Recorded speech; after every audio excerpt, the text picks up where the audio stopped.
Hello everyone. तो कल हमने जो पिछला वीडियो था हमारा, उसमें हमने गति के समीकरण के बारे में आपको डिटेल में बताया था। किस तरह से ग्राफिकली हम गति के समीकरण को रिप्रेजेंट करते हैं, किस तरह से उनका हम फार्मूला निकालते हैं।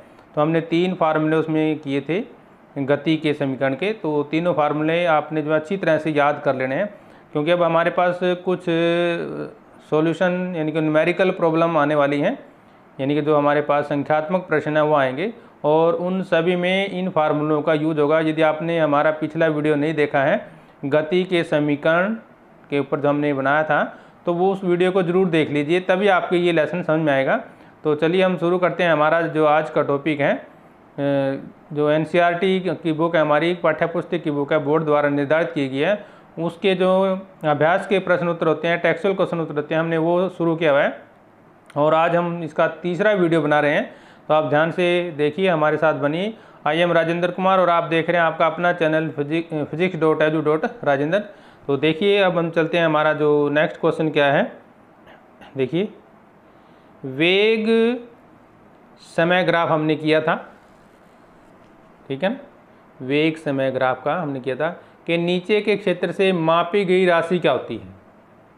तो नीचे का जो क्षेत्र हमारा तय की गई दूरी से ही हमारा यह विस्थापन का परिणाम जो होता है, वहाँ से हम शुरुआत करते हैं। सेकंड देखिए, हमारा जो सवाल क्या है, इम्पोर्टेंट सवाल है। कोई बस विराम अवस्था से चलना प्रारंभ करती है। कहाँ से शुरू करती है? विराम से। तो इसका मतलब हम आरंभिक वेग क्या लेंगे? 0 लेंगे। क्या लेंगे? 0, क्योंकि वो विराम अवस्था से शुरू होती है ना। तो आरंभिक वेग क्या हो जाएगा? 0, तथा 2 मिनट तक समय क्या होगा? 2 मिनट।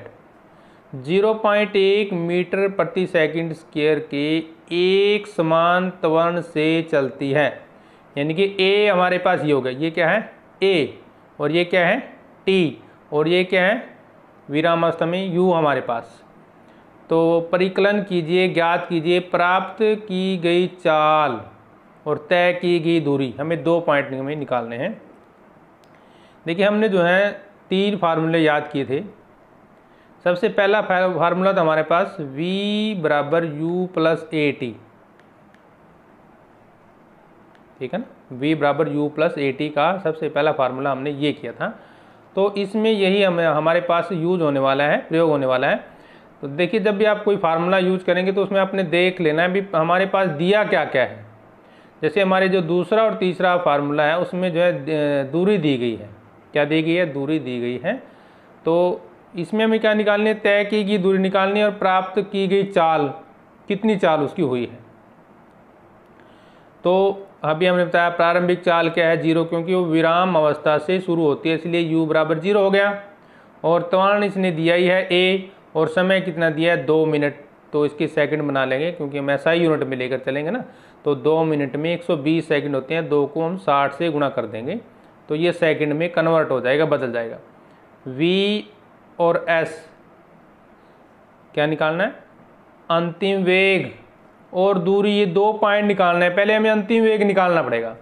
तो अंतिम वेग का फार्मूला जो समीकरण है पहला, वो होता है हमारे पास निकालने के लिए, जब हमारे पास समय दिया गया हो तो वैल्यू रखेंगे ये तो 0 दिया है u, क्योंकि विराम अवस्था से शुरू होती है, और एक्सेलेरेशन यानी कि a 0.1 दिया हुआ है। टाइम कितना है? 120 सेकंड है।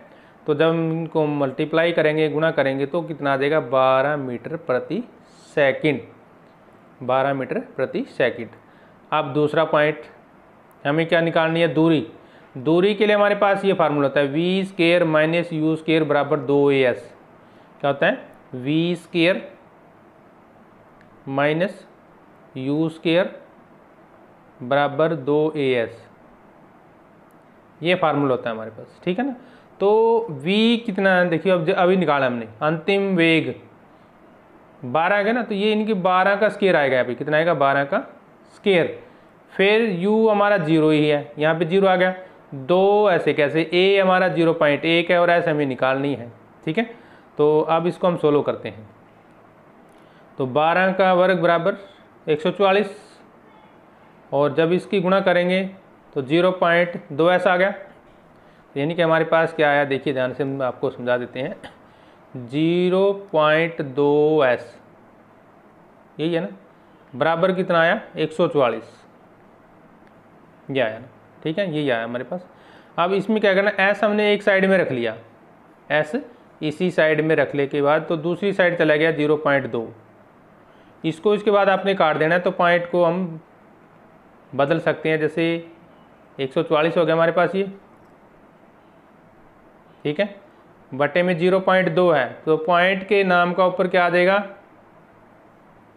1, और जितने दशमलव के बाद अंक होते हैं उसकी बात 0 आ जाती है। तो इसको हम काट देंगे, 2 पे काट सकते हैं हम, 2 सत्ते 14, 2 दूनी 4, तो 72 गुणा 10 720 मीटर हमारी क्या आ गई, दूरी आ गई। क्लियर है ना पॉइंट। एक बार देख लीजिए कैसे किया है। इसको निकालना हमें क्या है, चाल निकालनी है, प्राप्त की यानी कि अंतिम वेग निकालना है, और दूरी कितनी तय की है एस निकालना है हमें, ठीक है। और इसमें क्या दिया है, टाइम दिया है 2 मिनट, तो 120 सेकंड हो जाएंगे। और ये त्वरण दिया गया एक्सेलरेशन, और ये विराम अवस्था से शुरू होती है, इसलिए u बराबर 0 रहेगा, यानी कि जो आरंभिक वेग है वो 0 रहेगा। तो 2 फार्मूले हमारे पास इसके लिए, एक तो हमारे पास है v बराबर u जमा AT, तो इसमें हमने वैल्यू पुट कर दिए, तो ये 12 मिनट प्रति सेकंड आ जाएगा। दूसरा फार्मूला ये है हमारे पास v square minus u square, तो v यहाँ से आया हमारे पास, u 0 है और ये वैल्यू पुट कर दी, तो एक साथ समीकरण को हल जब हम करेंगे तो हमारा ये आंसर आ जाएगा, ठीक है। सेकंड क्वेश्चन हमारा सेम है, कोई रेलगाड़ी 90 किलोमीटर प्रति घंटे की चाल से चल रही है, ठीक है, ब्रेक लगाने पर वह 0.5 मीटर प्रति सेकंड स्क्वायर माइनस में का एक समान त्वरण उत्पन्न करती है। देखिए ये माइनस चिन्ह लिया गया है ना एक्सेलरेशन के लिए, इसका मतलब एक्सेलरेशन कम हो रहा है, जिसको इंग्लिश में हम रिटार्डेशन बोलते हैं। क्या बोलते हैं, रिटार्डेशन, कम होता है, नेगेटिव एक्सेलरेशन बोलते हैं, नकारात्मक त्वरण बोलते हैं। रेलगाड़ी विराम अवस्था में आने के पहले कितनी दूरी तय करेगी। अब क्योंकि उसने रुकना शुरू कर दिया है, तो रुकना कब शुरू करेगी, यानी कि उसकी जो है दूरी उससे पहले कितनी होगी। तो देखिए ध्यान से पहले, अब उसमें क्या भी, जब उसने शुरू चाल कितनी थी 90 किलोमीटर प्रति घंटे की ही चाल से शुरू की थी, ठीक है ना। और इसको हम चेंज कर देंगे किलोमीटर प्रति घंटा को मीटर प्रति सेकंड में, किसमें, जब किलोमीटर प्रति घंटा को मीटर प्रति सेकंड में बदलना हो तो 5/18 से गुणा कर दो।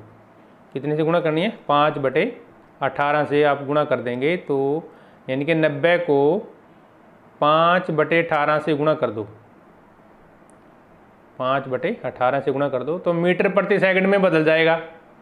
और यदि उल्टा करना हो, मीटर प्रति सेकंड को किलोमीटर प्रति घंटे में बदलना हो, तो फिर 18/5 इसका उल्टा कर दो, गुणा 18/5 से गुणा कर दो। ये फार्मूला है हमारे पास, इसको याद करने के लिए। और अंतिम चाल 0, क्योंकि उसको रुकना है। अब देखिए पिछला जो सवाल था उसमें विराम अवस्था में से शुरू हुई थी और आगे चाल दे दी थी, लेकिन अब चलती हुई है गाड़ी, विराम करनी है, तो अंतिम क्या है 0, त्वरण इसने दिया ही है हमारे पास। फार्मूला इसका मतलब हमारे पास वही रहेगा रोकने के लिए, क्योंकि रेलगाड़ी जो है विराम अवस्था में आती है, तो v क्या हो जाएगा 0, डिस्टेंस हमें निकालनी है।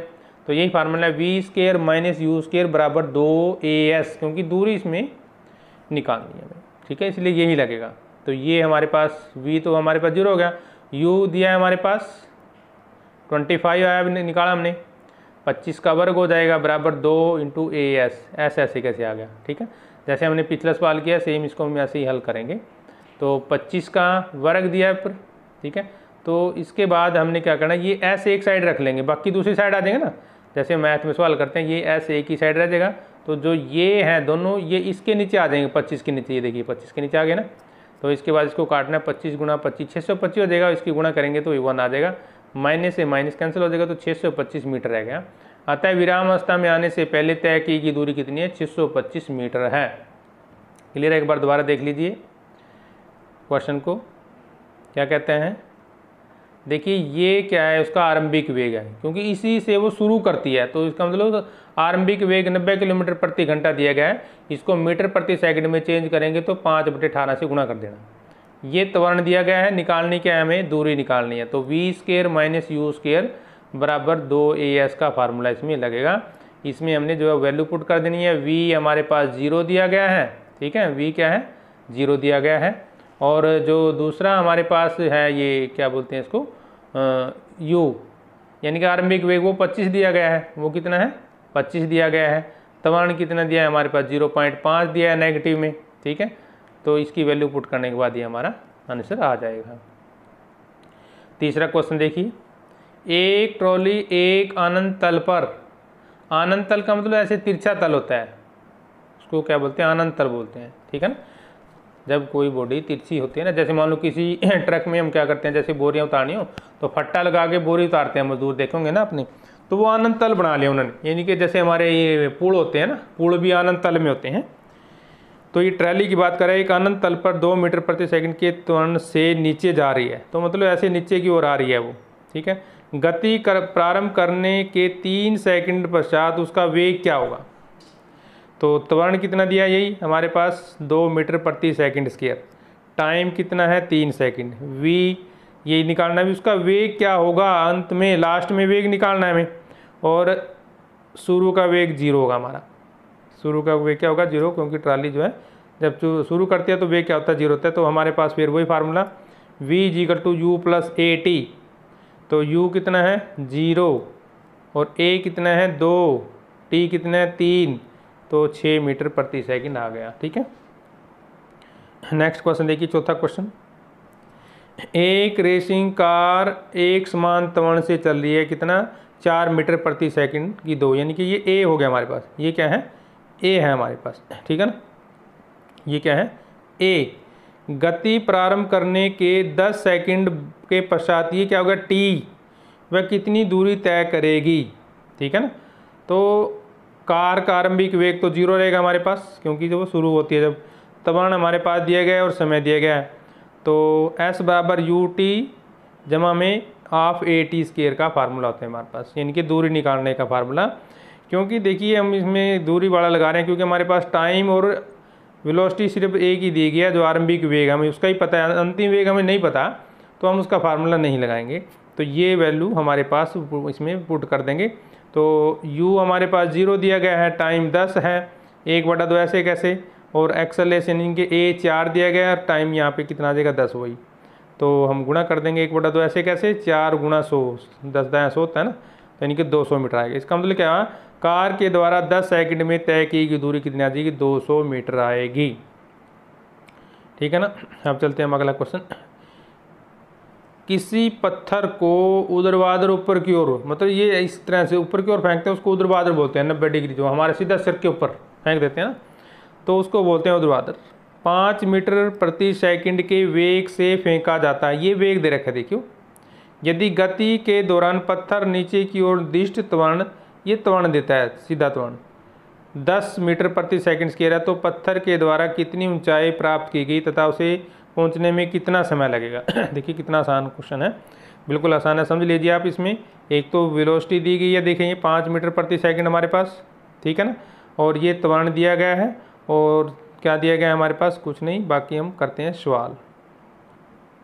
तो वही फार्मूला हमारे पास 3 फार्मूले हैं, तो फार्मूले आप ध्यान से रखेंगे तो आपका सवाल जल्दी निकल जाते हैं। तो v2as बराबर क्या होता है? v की 2 माइनस u की 2, या v² - u² बराबर 2s। आप किसी भी तरीके से लिख सकते हैं, हम ऐसे भी लिख सकते हैं v² - u² बराबर 2as, कैसे भी लिख सकते हैं इसको, ठीक है ना। देखिए हम ये यहाँ से आपको समझ में आएगा। देखिए किस तरह से होता है, एक बार दोबारा देखिए। ये फार्मूला है हमारे पास, देखिए ये वाला फार्मूला देखिए, ये ध्यान से, ये ठीक है ना। तो यहाँ से हम s निकाल लेते हैं, यहाँ से क्या निकाल लेते हैं? s। तो ये क्या हो जाएगा हमारे पास? v² माइनस u², 2a नीचे आ गया, 2a नीचे आ जाएगा। क्लियर है ना, पॉइंट ये समझ में आ रहा है ना। बराबर v की 2 माइनस u की 2, तो शुरू करती है ये फाइनल, तो हमारी स्टॉप होना है ना, तो 0 हो गई। ये तो क्या हो गया? 0, और ये क्या आ गया? u की 2, ये कितना हमारे पास? 5, तो -25 आ गया। 5 × 5 बटे में 2a, क्योंकि ये एक्सेल से नीचे की ओर है, तो 10 दिया हमारे पास, 10 × 2, तो वो कितना हो जाएगा? -20। वो कितना हो जाएगा? -20 हो जाएगा। तो जब हम इसको माइनस से माइनस कट जाएगा, तो 25/20 करेंगे तो कितना आ जाएगा? 1.2 25 मीटर आ जाएगा। देखिए दोबारा देख लीजिए, ये हमारे पास समीकरण है 2AS = V की 2 - U की 2। अब इसमें से S निकालेंगे, 2 नीचे आ जाएगा 2A, ठीक है। अब जब ये 2 नीचे आ गया तो इसके बाद वैल्यू पुट करनी है। ये 0 हो गया हमारे पास, ये कितना हो गया हमारे पास 5 दिया हुआ है, तो 5 5 25 हो जाएगा माइनस का। और नीचे 2A कितना है 10 दिया, तो 10 दूनी 20 हो जाएगा। तो ये हमारे पास आंसर निकल जाएगा। क्लियर है पॉइंट। अब आगे हम यह भी जानते हैं कि अंतिम वेग V = U + AT होता है। तो यहाँ से T की वैल्यू हम इस तरह से भी निकाल सकते हैं, अगर हमें T की वैल्यू। इस प्रकार पत्थर के ऊंचाई तक पहुँचने में लगा समय T बराबर, देखिए यहाँ से V = U + AT है, V = U + AT, तो V - U हो जाएगा इधर बराबर AT, ठीक है ना। निकालना में T है तो ये जो है इसके नीचे आ जाएगा, ठीक है। तो इसके बाद हमने V की, A की और इसकी वैल्यू पुट कर देनी है। तो जब हम वैल्यू पुट करेंगे तो हमारे पास ये आंसर आ जाएगा 0 - 5, क्योंकि ये तो 0 है ना, एक्सेलरेशन कितना है -5, तो ये 0 - 5 हो गया। बटे में A ये -10 है, क्योंकि नीचे की ओर आ रही है तो इसलिए माइनस लेकर हम चलते हैं, ठीक है। ये था हमारा इसका। अब करते हैं हम नेक्स्ट क्वेश्चन। नेक्स्ट क्वेश्चन क्या कहते हैं, एक एथलीट वृत्तीय पथ है जिसका व्यास कितना किया है 200 मीटर, एक चक्कर 40 सेकंड में लगाती है। वृत्तीय पथ है से एक चक्कर वो कितने मिनट में लगाती है 40 सेकंड में, मतलब यहाँ से अगर चलती है तो इस तरह से एक चक्कर वो 40 सेकंड में लगाती है। 2 मिनट 20 सेकंड के पश्चात वह कितनी दूरी तय करेगी और उसका विस्थापन क्या हुआ। देखिए ध्यान से, 2 मिनट 20 सेकंड में कितने सेकंड होंगे टोटल, सेकंड निकालिए। तो 1 मिनट में 60 सेकंड होते हैं, 2 में कितने हो जाएंगे 120 और 20 सेकंड ये हैं, तो 140 सेकंड बन गए ना टोटल कितने बन गए 140 सेकंड बन गए। ध्यान से देखिए, ये देखिए ये दिया गया है 2 मिनट 20 सेकंड, इसके टोटल सेकंड कितने बनेंगे 1 मिनट में 60 सेकंड, तो ये 2 मिनट दी हुई हैं, तो 2 मिनट में कितने होगी 120 और 20 140 सेकंड बनेगी टोटल। और एक चक्कर वो 40 सेकंड में लगाती है, ध्यान देखिए एक चक्कर में, यानी कि 40 सेकंड होगी, ठीक है। फिर दूसरी बार जाएगी, 2 चक्कर हो गए 80 सेकंड में, फिर तीसरी बार जाएगी तो कितना बन गया देखिए 4 × 12 यानी 120 मिनट में 3 चक्कर लगा दिए उसने। 120 मिनट में 3 चक्कर लगाए, क्योंकि 40 मिनट में एक चक्कर, फिर 40 में दूसरा चक्कर हो गया, फिर 40 में तीसरा, यानी कि 40 + 40 + 40, तो यहाँ पे आ गया तीसरे चक्कर में वो। अब हमारे पास कितनी मिनट और सेकंड बची हैं 20 सेकंड बची हैं, तो 20 सेकंड में आधा चक्कर लगेगा वो, इसका मतलब यहाँ पे आ गया वो। तो दूरी कितनी होगी, ठीक है। तो क्योंकि व्यास दिया हुआ है तो इसकी परिधि निकाल लेंगे, तो वो दूरी हो जाएगी। अब लगाते हैं फार्मूला, देखिए व्यास कितना है 200 मीटर, त्रिज्या कितनी हो जाएगी हमारी 100 मीटर हो जाएगी। एक चक्कर में तय की गई दूरी वृत्तीय पथ की परिधि, यानी कि एक चक्कर में ये परिधि तय होगी हमारी, ठीक है ना, जितनी इसकी परिधि। और परिधि का फार्मूला क्या होता है 2πr, क्या होता है 2πr, यानी कि पाई × 2r, और r क्या है यहाँ पे d दिया हुआ है तो d लिखेंगे हम, तो कितना बन जाएगा 200 मीटर, कितना हो जाएगा 200 मीटर। 2πr से भी आप निकाल सकते हैं, देखिए 2πr, तो क्योंकि हमारे पास r हम 100 लेके चलेंगे, फिर r कितना लेके चलेंगे 100, तब भी हमारा याद आएगा। यानी कि πd, परिधि निकालने का फार्मूला क्या है πd, d क्या है यहाँ पे व्यास, तो पाई कितना है 22/7, व्यास कितना है 200, तो ये आ गए हमारे पास परिधि। अब 2 मिनट 20 सेकंड में हमारे पास 140 सेकंड बन गए, हमने किया था ना कैलकुलेट। अब एक जो एथलीट है हमारा 40 सेकंड में एक चक्कर लगाता है, वो एक सेकंड में कैसे कितना लगाएगा 1/40 हो जाएगा, और सेकंड कितने 140, तो वृत्तीय पथ कितना हो जाएगा 1/140, 140 हम इसको गुणा कर देंगे, 1/40 गुणा में 140, तो काटने के बाद कितना आएगा 3.5 चक्कर लगाएगा। तो वैसे भी हमने देखा था ना, तो जैसे हमने फिगर बनाया था ना, तो उसमें क्या था ऐसे देखिए, एक चक्कर, फिर दूसरा चक्कर, फिर तीसरा चक्कर, फिर तीसरा, फिर उसने आधा लगाया था, तो यानी कि 3.5 चक्कर उसने लगाए टोटल। इसका मतलब 3.5 चक्कर में कितनी दूरी तय करेगा, इसकी जो परिधि है उसको 3.5 से गुणा कर देंगे। परिधि कितनी होती है हमें अभी निकाली है 4400/7, एक चक्कर 3.5, तो गुणा करके ये हमारे पास 200 मीटर आ जाएगा, ठीक है। और बी पॉइंट में क्या करेंगे हम, माना कि एथलीट पी बिंदु से दौड़ना प्रारंभ करती है तो 3.5 चक्कर लगाने के बाद क्योंकि हमें निकालना है डिस्प्लेसमेंट कितना होगा, तो डिस्प्लेसमेंट क्या होता है, दो बिंदुओं के बीच की कम से कम दूरी, और कम से कम दूरी कितनी है उसकी आधा होगी ना, आधी परिधि होगी। तो ये हम निकालेंगे इसकी आधी परिधि, क्योंकि 3 चक्कर उसने पूरे लगा लिए तो उस टाइम तो उसका डिस्प्लेसमेंट 0 हो गया। अब आधा चक्कर बचेगा हमारा, तो आधे चक्कर में उसकी हम परिधि निकाल लेंगे तो उसका क्या आ जाएगा हमारे पास, विस्थापन आ जाएगा। तो व्यास कितना दिया है, 200 मीटर। ठीक है, तो हमारे पास परिधि, तो क्योंकि हम निकालते क्या हैं, विस्थापन, और विस्थापन क्या है, दो बिंदुओं के बीच की कम से कम दूरी। पी से क्या ऊपर आ गया ना वो, तो इसका मतलब हाफ में क्या गया, इसका मतलब ये जिसका जो डायमीटर है वही उसका क्या होगा, विस्थापन होगा। दूसरा क्वेश्चन, 300 मीटर सरलेखीय पथ विस्थापन पर जोसेफ जॉगिंग करता है। सीधा पथ है, मतलब सरलेखीय हो गया ना। 2 मिनट 30 सेकंड में एक सिरे ए से दूसरे बी पर पहुंचता है। देखिए 2 मिनट में सेकंड कितने होंगे, 120 और 30, 150 सेकंड में ए से बी पर पहुंच गया वो। ठीक है, और घूमकर 1 मिनट में 100 मीटर पीछे बिंदु सी पर पहुंचती है। फिर घूमगी 100 मीटर पीछे, मान लो जैसे यहाँ थी ना, तो वापिस 100 मीटर पीछे आ गई। ठीक है, यहाँ पे आ गई मान लो 100 मीटर पीछे, इस साइड में, एक ही साइड में। जोसेफ की औसत चाल और औसत वेग क्या होगा, कब, जब ए से बी सिरे तक तथा उल्टा जब सी पे आया। देखिए ध्यान से, ये ए सिरा यहाँ से वो दौड़ती चली गई तो बी पे पहुँच गई।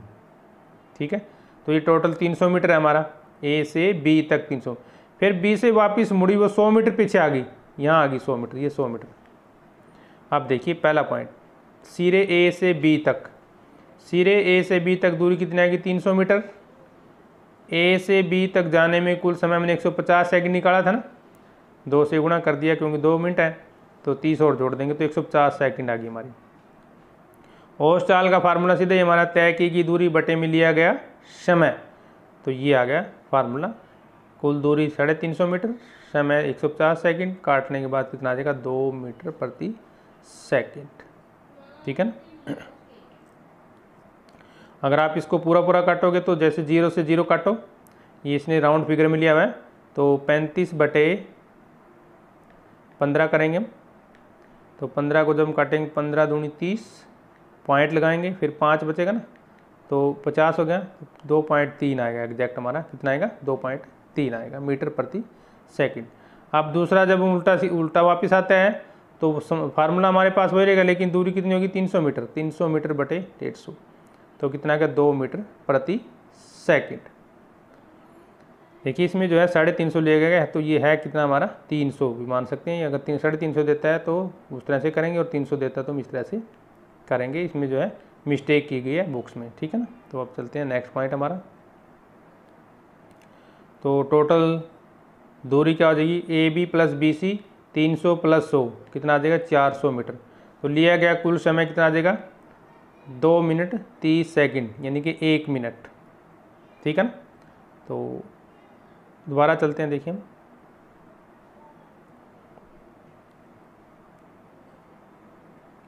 ये है हमारे पास फार्मूला औसत चाल का। तय की गई दूरी बटे में लिया गया समय, तो तय की गई दूरी हमारी कितनी है, 300, कितनी है, 300, और समय कितना है, 150, तो 2 मीटर प्रति सेकंड आ जाएगा। यहाँ पे देखिए 350 दिया, तो ये 300 है, 350 नहीं है। ठीक है, तो कितना है, ये 300 है, तो 300 बटे 150 यानी कि 2 मीटर प्रति सेकंड आ जाएगा। समझ में आ रहा है ना। अब चलते हैं नेक्स्ट पॉइंट। अब क्योंकि वो ए जो सिरा हमारा ए से बी तक जाने में विस्थापन का निकालना है, तो औसत वेग क्या होता है, विस्थापन बटे में समय, 300 बटे 150, 2 मीटर प्रति सेकंड आ गया। और सिरा बी लेंगे जब ए से सी के पास गया वो, तो 300 मीटर पीछे आया वो, 300 मीटर पीछे आया ना, तो टोटल दूरी कितनी हो जाएगी, 300 एक साइड गया, फिर वापस 100 आया, तो कितना हो गया, 400 हो गया। और समय कितना लिया, 2 मिनट 30 सेकंड, फिर 1 मिनट में वापस आया वो, तो यानी कि हमारे पास 210 आ गया टोटल। ठीक है, 60 गुणा 2 120 प्लस 30, ठीक है ना, कितना आ जाएगा, 60 गुणा 2 प्लस 30 प्लस 60, क्योंकि ये मिनट है, तो यानी कि टोटल 210 सेकंड आएगी। देखिए 120 प्लस 30 प्लस 60, ठीक है, तो समय टोटल कितना होगा 100, हमारे पास होगा 210 सेकंड। फार्मूला हमारे पास वही रहेगा, तय की गई दूरी बटे में लिया गया समय, तो बाट काटने के बाद याद आएगा हमारे पास, यानी कि बिंदु ए से सी का विस्थापन का जाएगा प्रारंभिक बिंदु ए तथा अंतिम बिंदु सी के बीच की दूरी। विस्थापन क्या होता है, न्यूनतम दूरी होती है ना, तो ये निकालेंगे फिर हम 300 में से 100 घटा देंगे तो कितना आ जाएगा 200 मीटर आ जाएगा, ठीक है। तो अब निकालना औसत वेग। औसत वेग क्या होता है, लिया गया कुल विस्थापन बटे में लिया गया कुल समय। विस्थापन 200 आया और ये 10, 210 हमारे पास, इसको हम काट देंगे। देखिए एक बार दोबारा चलते हैं, हम आपको थोड़ा बड़ा सवाल है ना, तो किस तरह से हम इसको करते हैं। देखिए ये क्वेश्चन है, 300 मीटर सरल रेखीय पथ विस्थापन जिस पर चलता है वो 2 मिनट 30 सेकंड में एक सिरे से दूसरे सिरे पहुंच गया वो, ठीक है ना, एक सिरे से दूसरे सिरे पर कहाँ पहुंचता है 2 मिनट 30 सेकंड में। तो टोटल सेकंड कितनी हो जाएगी हमारी, 60 दूनी 120 और 30 150 हो जाएगी। फिर वो वापस आता है ऐसे 100 मीटर, ठीक है। तो विस्थापन इसमें देखिए हमारे पास 100, 300 में से 100 घटा देंगे 200 आ जाएगा ना, तो इस तरह से हम इस सवाल को करेंगे। तो औसत काल निकालेंगे पहले, तो देखिए तो कुल दूरी बटे कुल समय होता है। कुल दूरी हमारी कितनी है, 300 मीटर है हमारे पास, और समय हो गया 160 सेकंड हो गया, तो 2 मीटर प्रति सेकंड हमारे पास ये आ जाएगा, ठीक है। अब दूसरा फिर औसत काल निकालनी है, तो विस्थापन क्या है हमारे पास, अब 300, तो वही हमारे पास सेम क्वेश्चन हो गया। बी पॉइंट में ए से सी तक तय की गई दूरी 300, तो वही साइड गया, सीधा गया था ना, और 100 फिर वो वापस आया, तो टोटल दूरी कितनी होगी 400, और समय कितना हो गया हमारे पास 2 मिनट 30 सेकंड, तो आगे गया, फिर 1 मिनट वो वापस में लगा, तो 210 सेकंड होगी। तो 210 का मतलब फिर वही फार्मूला वही रहेगा हमारे पास, तो 400 बटे में 210 आ जाएगा, ये आ जाएगा आंसर हमारा। इसका मतलब हम निकालेंगे फिर विस्थापन, और विस्थापन क्या होता है, कम से कम दूरी। देखिए ये हमारे पास ये है, समझ लीजिए, यहाँ से यहाँ तक की दूरी हमारी 300 है, फिर वो वापस आ गया 100 मीटर, वापस आया ना, तो 300 में से हम 100 घटा देंगे तो वो विस्थापन आ जाए, क्योंकि विस्थापन तो हमारा कम से कम दूरी तो यही है ना, तो ये हमारे पास आ गया 200 मीटर विस्थापन। फिर वही हमारे पास औसत वेग का फार्मूला, विस्थापन बटे में लिया गया कुल समय, तो 200 बटे 210, ये काट के हमारा आंसर आ जाएगा। अब्दुल गाड़ी से स्कूल जाने के क्रम में औसत चाल को 20 किलोमीटर प्रति घंटा पाता है। उसी रास्ते से लौटने के समय वह भीड़ कम थी और औसत चाल 30 किलोमीटर प्रति घंटा पाता है। मतलब गया तो कम स्पीड से और आया ज़्यादा स्पीड से। औसत चाल निकालनी है, क्या निकालनी, इंपॉर्टेंट क्वेश्चन है, ध्यान से समझ लीजिए। औसत चाल हम कैसे निकालेंगे, मान लो, क्योंकि हमें दूरी नहीं देगी, तो दूरी मान लो x किलोमीटर है। स्कूल जाने के समय गाड़ी की औसत चाल कितनी हो जाएगी, 20 किलोमीटर प्रति घंटा। औसत चाल क्या हो जाएगी, दूरी बटे लगा समय, दूरी हमने x मानी है, और समय कितना है t1, समय कितना है t1। तो औसत चाल पहले 20 दी गई है ना, बटे में x बटे t1 आ गया, तो यहाँ से t1 निकाल लो, आर पार गुणा करके, इसको हम आर पार गुणा करेंगे तो t1 आ जाएगा ना, ठीक है। देखिए ये दिया गया है हमारे पास, इसकी यदि हम आर पार गुणा करते हैं ना तो t1 आ जाएंगे, यानी कि t1 ऊपर चला जाएगा, 20 नीचे आ जाएगा, ये यूनिट है इसकी हावर। इसी प्रकार उसको वापस लौटने में समय लगा, ठीक है, t2 निकाल लेंगे, वही सेम हमारा, उसमें क्या निकालेंगे t2, तो वो क्या आ जाएगा x बटे 30 h आ जाएगा। औसत चाल निकालेंगे हम अब, x बाई यानी कि x बटे t2, x बटे t2 यानी कि 30 बराबर x बटे t2। तो औसत चाल पूरी यात्रा का, इनके जो कुल कितनी दूरी तय की और कुल कितना समय लिया, कुल तो जैसे कि इधर गया फिर वापस आया, एक साइड की हमने x मानी है, तो दोनों साइड की हम दो बार हो जाएगी ना, x प्लस x हो जाएगी, और ऐसी टाइम आने में भी t लगा और जाने में भी t1 लगा, तो दोनों में एक में t1 लगा था और एक में t2, तो दोनों को हमने जोड़ दिया, तो ये हो जाएगी औसत चाल का फार्मूला। अब वैल्यू पुट करेंगे, देखिए ऊपर तो हमारा 2x हो गया, x और x 2x हो गया ना, x और x कितना हो गया 2x आ गया। नीचे रखेंगे t1, ये है हमारे पास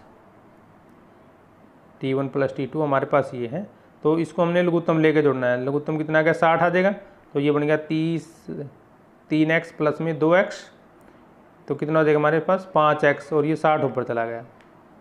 तो काटने के बाद कितना गया 24 किलोमीटर प्रति घंटा। इसमें हमने देखिए दोबारा देखिए करना क्या है, हमने कुल दूरी मान लेनी है, x है मान लो, एक साइड की दूरी क्या ले ली x ले ली, और टाइम आने का टाइम t1 ले लिया और जाने का टाइम t2 ले लिया, क्योंकि उसने चेंज किया हुआ है। तो कुल दूरी तो 2x हो जाएगी, और समय कितना आ जाएगा t1 जमा t2, t1 जमा t2। तो वैल्यू हमने पुट कर दी है जो हमने t1 और t2 निकाले हैं। तो इस तरह से क्वेश्चन हो जाएगा हमारा। चौथा क्वेश्चन, कोई मोटर बोट झील विराम अवस्था से सरल रेखीय पाथ पर आ जाती है, ये दिया है, त्वरण दिया है हमारे पास और टाइम दिया है 8 सेकंड। त्वरण क्या है नियत तक चलती है। इस समय अंतराल में मोटर बोट कितनी दूरी तय करती है। देखिए दोबारा से स्टेटमेंट, जब तक आपको समझ में नहीं आएगी तब तक सवाल भी नहीं आएगा। कोई मोटर बोट झील में विराम अवस्था से सरल रेखीय पथ पर 3.0 मीटर प्रति सेकंड के नियत त्वरण से t बराबर 8 सेकंड तक चलती है। इनकी विराम अवस्था से चली, इसलिए u तो हो गया 0 आरंभिक वेग, त्वरण हो गया 3.0 और समय हो गया 8 सेकंड। तो हम निकालते हैं दूरी का फार्मूला। तो दूरी का फार्मूला क्या है हमारे पास, s बराबर यू टी जमा में 1/2 AT स्क्वायर। तो u 0 है हमारे पास, ये तो सारा 0 हो गया, 1/2 a और t का स्क्वायर। तो सिंपल करने से कितना आ जाएगा 96। तो ये थे हमारा जो थर्ड वीडियो था NCERT के जो पाठ्य पुस्तक के प्रश्न उत्तर दिए गए हैं। तो वीडियो को दोबारा 2 बार ध्यान से देखिए, इसमें न्यूमेरिकल प्रॉब्लम दी गई है और इनमें से एक क्वेश्चन 100% जो है पेपर में आएगा, इसलिए इसको आप ध्यान से कीजिए। तो नेक्स्ट वीडियो के लिए हम जल्दी हाजिर होंगे, तब तक के लिए दे दिए इजाज़त। जय हिंद।